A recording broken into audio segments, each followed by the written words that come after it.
not professionals, we don't know what we're doing, and if anyone tells you that they do, they're 100% lying to you. Welcome back to my channel. Whose channel is this? This is my channel now. Ow! Hi guys, welcome back to my channel. Today we're going to talk about something that I've been asked to talk about like 500 times and I've just been putting off, and it is baby sleep. Let's talk about baby sleep. Let's talk about you and me. Let's talk about all the good things and the bad things. There's lots of bad things. Rhett is 6 months old now, so I feel like we've gone through so many phases of life with him already and so many phases of sleep. Did you just throw up? Pukage. Nope, we're good. Okay, less. So our plan for baby sleep was to have Rhett in our bedside bassinet in our bedroom for, I don't know, 1 to 2 months. That was the plan? Yes. Yeah. And we were also going to follow Moms on Call, which is a sleep training method. We got the book off of our baby registry, ready to implement it. You can start as early as 2 weeks and it goes all the way up until 6 months. They have older versions of it too, like, I don't know, 6 to 12 months, 12 to 24 months, whatever. So we had a little bedside bassinet that we got off of Amazon. It's no longer in our room because he is transitioned to his room. He was in here with us for, I think, 6 weeks. I think it was like 6 weeks on the dot that he was in here. I tried to push for sooner. Yeah. Nick wanted him out of our room, I think at like within like 4 a month. weeks. Within a month, I was kind of over it. Because, first of all, Nick's watching the Masters, if anyone else feels this. The Masters has been on for days now. It's like the, what is that? This is the song that doesn't end or never ends. There's been rain delays. Okay. So it's gone on a little bit longer, which I'm happy about. Well, so, okay, funny story actually. We have this bedside bassinet. We got off Amazon, super cute, whatever. Like I said, our plan was to have it in here for like 1 to 2 months. Nick had this idea that he was going to wake up every morning so refreshed, so happy to pick up his son and cuddle him. So he was so adamant about putting the bedside bassinet on his side of the bed. I had some false expectations. I think like 2 weeks in, when Nick was like, this is so annoying to have to keep getting up and passing him to you. I was like, I told you. I wanted him on my side because I wanted to be able to roll over and look at him. Yeah. Which I still did, but Honestly, there's pros and cons to having that side. Yeah. And honestly, okay, the bedside bassinet that we got, and I think most of them, you have to like strap to your bed. Mm-hmm. So once it was It wasn't easy to move. Yeah, it wasn't something we were going to move. So I think at one point he was like, we can move it to your side. And I was like, absolutely not. Because also, I don't know, I enjoyed having like company during all those late night wake ups. Like I liked him passing the baby over to me and like being awake or like helping me change him or like get him back to sleep. So it was a tag team effort. And I think that helped him just be more alert. Even though he's a super light sleeper, so like he would hear Rhett before I would hear Rhett. Yeah, and when they're first born, they're making so many noises, so it's like, yeah, you never know if it's like they're waking up or if they're just like grunting in their sleep, but either way, it's definitely wakes you up. Yeah. I remember in the hospital because I had a C-section, I couldn't like get up to lift him out of that bassinet. So I would hear him making noises in the night and I would be like throwing things at Nick on the little so window tired. bench, like, get him. But the nurses were like, he's fine. He's just making noises. Oh, okay. Never mind. Maybe he just wants to play. No. Oh. Aw. Is that your buddy? It's so sweet. Now he's like at the stage where he like knows what the dogs are, I think, and like wants to play with them. It's very cute. Yeah, we ended up having the bedside bassinet in here for exactly 6 weeks. And honestly, right around 6 weeks was when we put him in the Merlin sleep suit. Because he was big. Like he is a big baby. He's 6 months old. We haven't been to his 6 months appointment yet, so I don't have his like stats. But at 4 months old, he was 26 inches, And 18 pounds. He has always been a big baby, long baby. So we were able to transition him to the Merlin sleep suit around 6 weeks because they have to be 12 pounds. It says it's a 3 to 6 month suit, but the people that own the company tell you the fit of the suit is most important. So the suit is for 12 to 18 pounds in the small size, and he was like, I don't know, 11 and a half pounds, almost 12 pounds. So we put him in the suit, and that was kind of the biggest push for us to get him out of the bedside bassinet, because if you've ever seen or used the Merlin suit, the baby has to sleep like this, and he couldn't lay his arms flat in the bedside bassinet. So we You were kind of too large. decided, yeah, if we Too wanted him large. to sleep in that and like get better sleep, which obviously we did, he had to go to his crib. So he Yeah. transitioned And we went to sleep to Pretty with quickly. white noise for 6 a weeks. whole Yeah. And I love going to bed to my shows. Yeah. We like having like Schitt's Creek, Friends, That 70s Show, something on in the background. Just going to bed to and- like pitch black and dark noise, and it was pitch black and white noise. It was like And you start like hearing things in the white noise. like your it's- phantom noises. Yeah, It's it was scary. it was really scary. Honestly, it was kind of like You keep thinking I you don't hear know. cries in them too. living in an experiment or something. So it was really nice. As much as like, you know, I loved having him so close, it was nice to get him in the sleep suit because he was getting better stretches of sleep. And like we said, we could put our TV shows on in the background, and we're all for a TV show. I would put the TV shows on in my phone Yeah. and put We them would up by lay my it- head, but we in would lay between it our between heads, our like really heads. close. Say, jiggle me up. I'm gonna throw up all my milks. Drinking my milk. I drink my milks. We have coined Rhett's own little voice. He says, Dada, you need to come home and play with me because I'm so tired of the same games.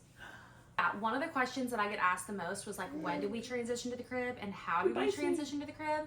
So I feel like this kind of goes hand in hand with when we started Moms on Call, like really seriously. Obviously, when they're brand new babies from the hospital, like they're waking up every 2 to 3 hours. You don't really know what they're waking up for. Most of the time, it's just to eat. But every time he got up, he would eat. We would change him. He would be pretty good about going back to sleep, though. Mm-hmm. Like, Oh, yeah. even from the beginning, very rarely did he have those stretches in the night where he was up for like 2 and 3 hours. I do anticipate that happening when he gets a little older, just because I feel like they hit the toddler ages, they just become more aware of things, and I feel like that's more common than if it doesn't happen now, but you know, whatever. So we transitioned him to his crib when he was 6 weeks old. Boink. We just went for it. Yeah, So you just have to commit to it because We really it's hard. did. It's hard to. everyone asks how it happened, and Oh, it's okay. everyone asks how we did it, and like really for us there wasn't a lot to it. His room is right there. Yeah, I can literally see his crib from we here. can see his crib, we can hear him, like it's not far, so that's kind of for us like I don't know, a little bit different. We live in a smaller townhome, but yeah, I don't know, at first I was like a little frightened and I was kind of scared and like sad to move him out of here, but he's so close. Like I said, we can see in there, we can hear everything in there. I don't know, so we just kind of went for it. I think that we started doing it for naps, and really it would be like, okay, he's having a day where he's not napping well, we're just gonna throw him in the crib for the next nap and like see how it goes. Yeah. And it would go terrible. Yeah, but you have to stick to it. But yeah, and we just started trying more and more naps as we went. Oh my gosh, I forgot. It was, and they're supposed to be, well, I guess they could have natural light during their naps, but we wanted it to be dark, and we would put like a sheet like over top of we like would try the to like drape things over, like not covering his bassinet, but like blocking light. side, It was just because like we didn't have blackout curtains in our room yet. all babies are different. Yeah, it's a lot of trial and error, especially in the beginning. I mean, I feel like it's still trial and error. Because you feel like you've got it figured out, or you like think you're confident in something, and then they change then a leap happens. week later. Yeah, like they're constantly changing, so it's just like, that's what I'm saying. If someone says they have it figured out, they're either in that phase where things are kind of stagnant and something's going to change in 2 weeks, or they just haven't hit a hard part yet. I don't know. They haven't had the baby yet. Or they have a perfect baby, who knows? There's no such thing as a perfect baby. I don't believe it, because I think he's an angel and he doesn't sleep through the night. So, and I feel like one of the reasons that I get asked to make this video so often is because people think that my baby sleeps through the night, because at one point in our lives he did sleep through the night. That point is here no more, so I feel like that's why I put off making this video, but I think people just want to hear what other people do, so you know, Yeah, he's back to waking up. we're an open book. Back to waking up quite often. Yeah. He also wants to stand up a lot now because he just Can like we go get the thing and put it like has- right there? yeah. He just has like more use of his body, so like he wants to do more. He knows how to roll over now. He's rolling all the time. All these developmental changes also really affect their sleep because they're just learning how to do new things, and it honestly wakes them up at night.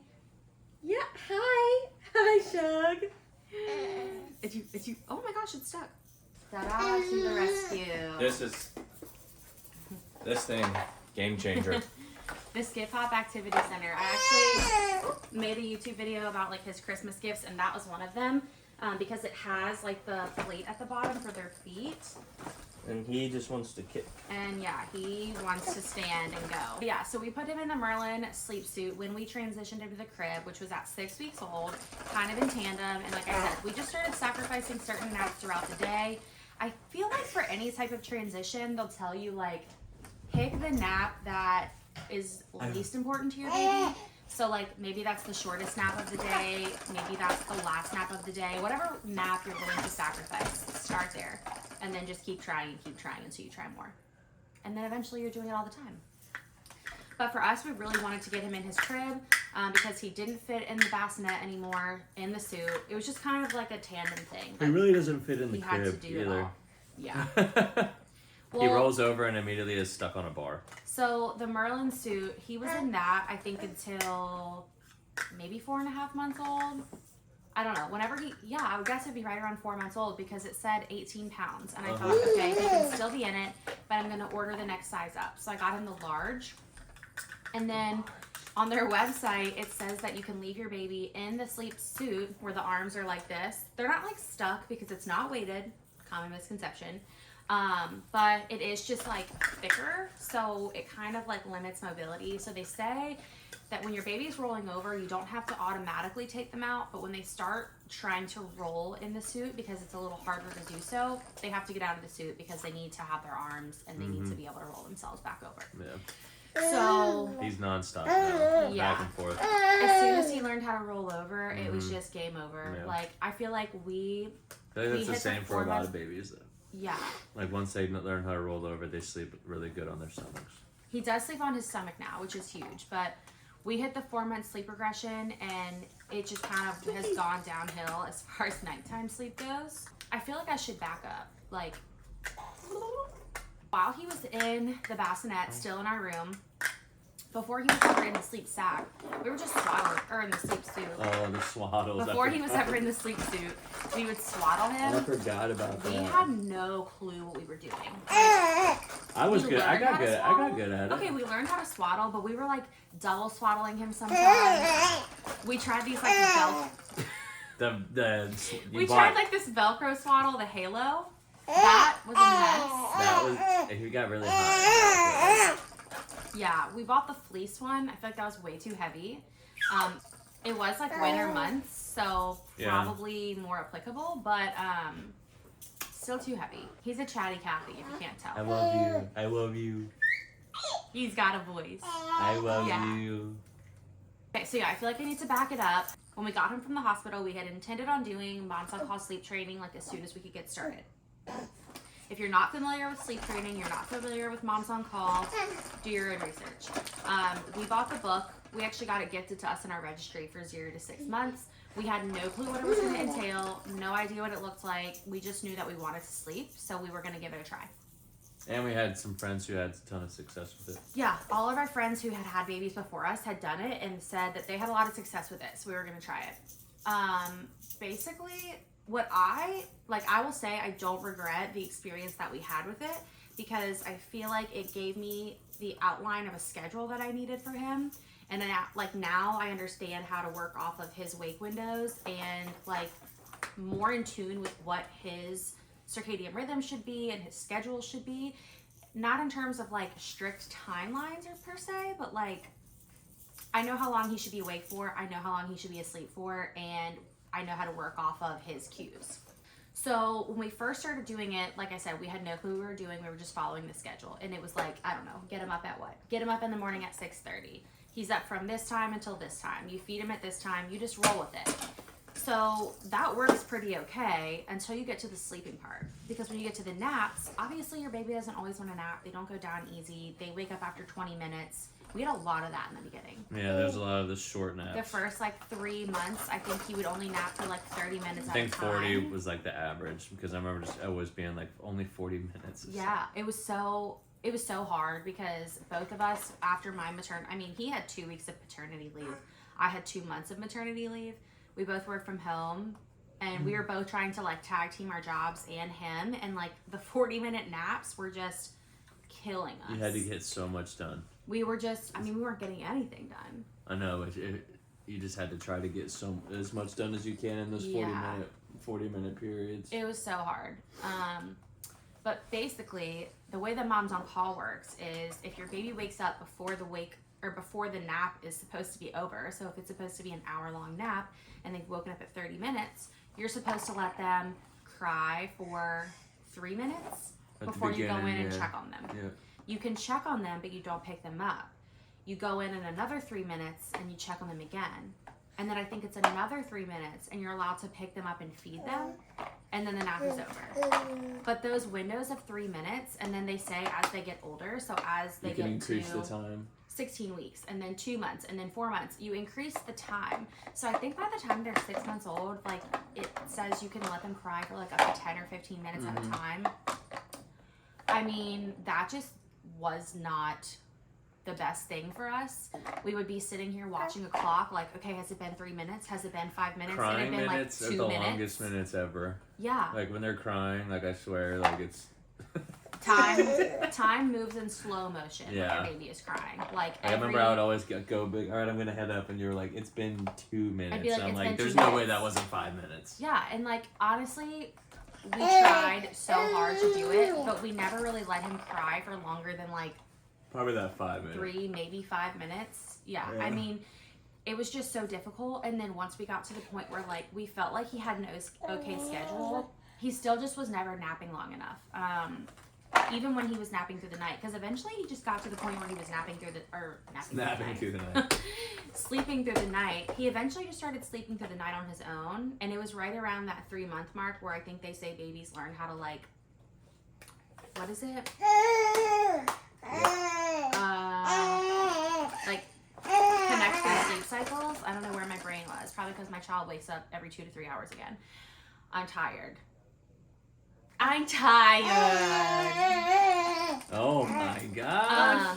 But yeah, our pediatrician was saying that right around 3 months they learn how to like connect sleep cycles, and we might see him not wake up in the night anymore. We had like a solid It was awesome. month. It was so awesome. Where he slept through the night. Oh, it was like 7 to 7. We thought we had it all figured out. I think that was like month 3. I think it was like 3 to 4 months, because I remember thinking, dang, everyone else said their baby slept through the night on this program at like 2 months. And granted, we didn't really follow it the way we were supposed to, but I thought 3 months, we got it. And then the sleep regression hit. And he started waking up once in the night again at like 3 or 4 a.m. No. I would feed him because he breastfeeds. I would feed him and put him back down to sleep immediately. No problem. He didn't want to stay awake. Then, as soon as he started rolling over and we moved him to a sleep sack instead of a sleep suit, he is on another level. I mean, we put him down at 7:30ish. He gets up 9:30. Yeah, I would say right around somewhere between like 8:45 and 10. Always, because I always remember being late. It's 9:15. I said it like 100 times. It's seriously like 2 to 3 hour windows again, and he gets up, and sometimes he wants to nurse, and sometimes he acts like he wants to nurse, and it's just for comfort. Like he'll latch for like literally 30 seconds and then fall asleep. So I think he's just in a phase developmentally where he's having a hard time connecting those sleep cycles again. But he's got a lot going on. yeah, I mean, he just learned how to roll over. He's Yeah. learning how to sit up. He wants to stand up. Like, his body's doing so many things. It's like, how can we really expect him to just roll with the punches? Or when he wakes up in the night, not be scared or confused or, like, want comfort, you know? I feel like we can't. And that's just my caveat with saying, you know, we tried to sleep train. We didn't really do it the right way. And we really just decided to do what was best for our family. And like I said, I feel like it taught me how to follow wake windows and cues of my baby. But I never want my child to grow up to think that his cries aren't answered. I don't know what the long-term effect of sleep training is, because really I just feel like, I mean, it's something that's been around for forever, but it's not something that I heard much about before, like recently. So I don't It is know. nice having a schedule, I will say that. The schedule is nice, and we do still follow the schedule throughout the day, but that's just like, I wake him up at 7, like the book says. It says he should go down by 9. if he woke up at 6:30, he's gonna go down to 8:30. I follow the wake windows. I follow the cues. Like today, I could just tell that when he got up from his nap, he wanted a snack. He had literally a full meal and then ate again at his regular time, another full meal. Like, I just think your mom always says, I mean, sometimes we're more hungry than we are other days. Sometimes we're more tired than we are other days. Like, I just feel like we have to follow those cues and understand that we have to understand the bigger picture. Like, less sleep during the day, like an overtired baby, is going to affect their nighttime sleep. Too much sleep during the day is going to affect their nighttime sleep. We're following wake windows. They're getting the amount of sleep throughout the day that they should be getting for their age. They're eating the amount that they should be for their age. We're doing all the right things. Just like listen to your baby. Do what works best for you. If sleep training worked for you, that's awesome. Cry it out. Never worked for us. So that's really what most sleep training methods like heavily rely on. Whether you do Ferber, whether you do Moms on Call, whether you do, I don't know, any of the other things, it's just nothing felt better to either of us than comforting our baby. So that's just what we did. So yeah, now, like I said, we're just kind of like following his cues. He's turned 6 months old, so I feel like things are going to start to get a little bit more different here soon. We're going to change things up. He started trying solids. We just started like a blend of baby-led weaning. He loves eating. He loves playing with food. He doesn't actually like eat a ton of it. He wears a lot of it. Yeah, he wears a lot of it. But I mean, he has fun with it. I just left my job this week, so granted, I feel like it's a little bit of a different situation because not that I could nap throughout the day because I'm with him and I have other things I have to get done, but there's less anxiety and stress that like I have to do my job and take care of my child and take care of everything else. I know that I just have to take care of my child and my life. So I still need to be well rested, but there's just a little bit less anxiety there because the job piece is removed. I just know that this phase isn't gonna last forever. So like I said, when he wakes up in the night, as of right now, he's waking up like every 2 to 3 hours. He wakes up mainly to nurse, changes diaper, he goes back to bed. That's really all we do. I feel like we are very fortunate that he's nursing because if he was on formula, I don't even know. We've talked about formula before as like a possibility, an option, if something we ever need to do. And it's not to knock it at all. But like, if he was waking up all these times through the night and he was on formula, we'd have to mix a bottle every time and mix a certain amount, then he doesn't drink it because he's not actually hungry. Like, I don't even want to start thinking about that if I don't have to. So I do feel like we're really fortunate that he's still nursing because I can just nurse him back to sleep, give him that comfort, or if he needs a snack, give him a snack, put him back to bed, because that's really all he needs to get back to sleep in the middle of the night. But I just try to have this mindset that like, we're not in this forever. Like, he's only going to be this little for so long. We do plan on him being our only child unless an accident happens. Knock on some wood, because we don't want that. We don't. We're just gonna have more dogs. Negative. Yeah, more Goldens. No babies. We like life the way it is. More Goldie babies. But yeah, so I'm just like, even when he wakes up in the middle of the night and I like want to be frustrated because I'm tired, I just try to appreciate it for what it is. Like, we're only gonna be in this phase for a certain amount of time. He's so cute. He's so precious. He wants his parents. So sweet.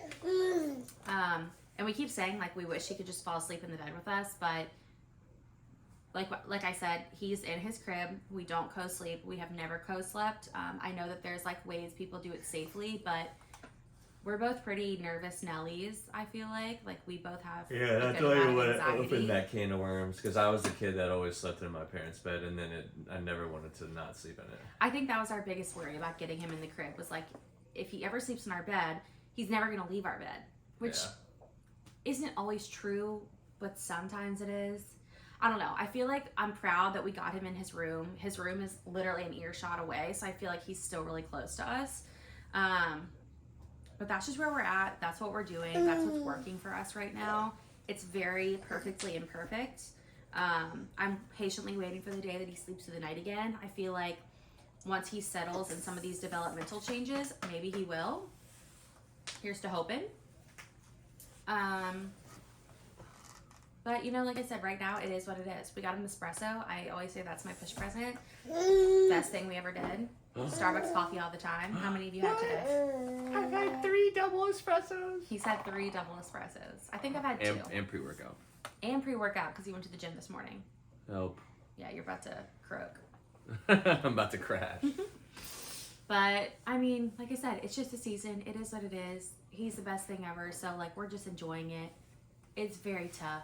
I feel like we're very fortunate in a lot of ways. If the worst thing that happens to us is he wakes up a few times in the night, like, I'm thankful. I'm grateful. To work on your patience. Yeah, we have to work Right. on your patience. Right, Rat? He wakes up in the night and he is like a different person. Or he doesn't wake up in the night and I want to throw a brick at your head. I don't like waking up by myself. But What? we make it work. It's fine. Yeah. We have a healthy, happy baby. We have a home. We have each other. I mean, we can't ask for much more. He's only 6 months old, so he's just been playing in his little activity center right here next to us this whole time. Hello. So content. So I don't know if he's gonna want to sit here, but say we just need to say goodbye. This is just what we're doing. Like I said, we're not experts in any way, but people want to know. People want to know what you do. So I'm an open book. Feel free to ask any questions if you have them. I would love it if you guys could like this video, subscribe to my channel, and we'll see you next time. Woo!